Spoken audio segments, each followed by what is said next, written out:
there was an attempt to conceal the evidence. Uriaria magwikinyetie igoti-ini muthenya wa umuthi niguo guthikiriria uria igoti rikwamura na Jowie Irungu ni makorwo makinyitwo ni kimako kuona Jaji Nzioka ni akorwo akihe Jowie Joseph Irungu a death sentence muthenya wa umuthi miaraho ya umuthi akiruta hukumu yake kuona Jowie ni agikorirwo akiri na mahitia kana ni onekanire ni igoti ari na mahitia uhoro wingi gikuo giki kia businesswoman Monica Kimani uria wagikorirwo ukiuragwo na njira ya magigi ari wa miaka 28 na Jowie ni wa miaka 33 na igoti ni riakorwo rikiruta reasons ria kuhe Jowie Irungu a death sentence. Gwenda ukorwo ugithikiriria some of the words Jaji Nzioka agikorwo akiuga nicio ciakorwo cigikinyia igoti kuoya hatua iyo.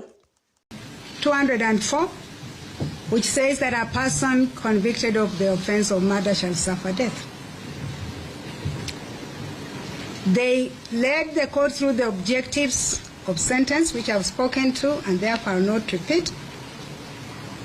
And they invited the court to take cognizance of the fact that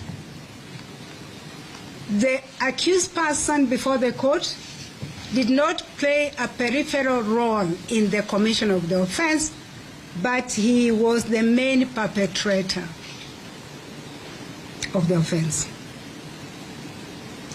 In that, they are saying that he did not only steal an ID card